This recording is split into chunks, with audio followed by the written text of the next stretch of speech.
Alors oui, bien entendu, le SAMU social de Paris a été créé en 1993. Il rassemble des acteurs publics et privés qui ont décidé ensemble de lutter contre la grande précarité. La nouveauté à l'époque, c'était que le SAMU social a été très professionnalisé en fait, et les gens se sont mis comme posture d'aller vers l'autre, en fait, d'aller vers les personnes à la rue. Et ça, c'était un petit peu nouveau pour l'époque. Aujourd'hui, le SAMU social de Paris, c'est énormément de services différents.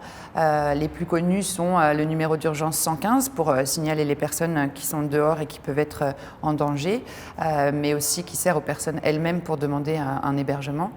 Ce sont les équipes de maraude qui tournent de jour comme de nuit et qui vont à la rencontre donc, des personnes qui vivent dehors.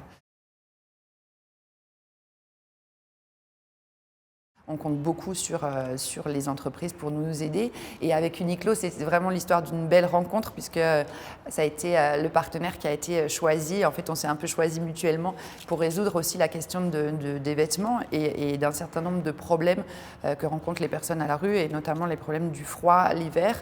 Et avec vos produits, les sous-vêtements techniques et les e-tech, ça répond complètement aux problématiques des gens que nous accueillons et que nous suivons.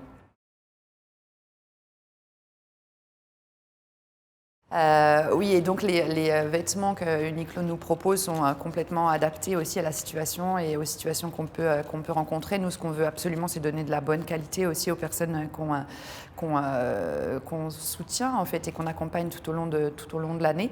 Et puis ça tombait bien parce que vraiment comme Made for All, comme Uniqlo est vraiment pour tout le monde, c'est exactement ce qu'il nous fallait. Des vêtements de vie, Lifewear, c'est vraiment important pour nous que les personnes puissent bénéficier de ce type de vêtements de qualité pour vivre leur vie qui est parfois assez compliquée.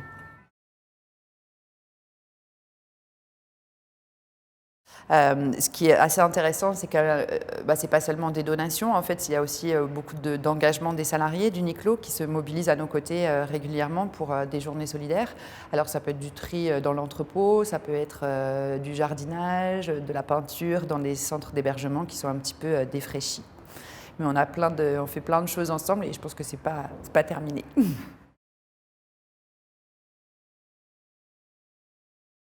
Alors nos rapports en fait privilégiés avec Uniqlo ont été très importants à ce moment-là. Nos interactions étaient vraiment quasi quotidiennes parce que Uniqlo réussissait à avoir une écoute en fait active pour répondre aux besoins spécifiques du SAMU social à ce moment-là. On avait besoin de cartons pour faire nos colis alimentaires pour les hôtels et Uniqlo nous a fourni plein de cartons qui ont été très pratiques et très utiles. On a reçu d'Uniqlo beaucoup de masques qui ont permis aux équipes, mais aussi aux personnes hébergées et accueillies de se protéger au moment où on a pu commencer à recevoir des masques en France. On a reçu des boxers qui nous servaient aussi pour les personnes sans abri, qui étaient accueillies dans un espace solidarité et insertion dans le centre de Paris, avec un énorme passage à ce moment-là, puisque les gens étaient vraiment très isolés et n'avaient plus rien, n'avaient plus accès à des vestiaires. Et donc c'était très important de pouvoir compter sur cette dotation d'Uniqlo. On a vraiment bossé main dans la main et c'était très appréciable.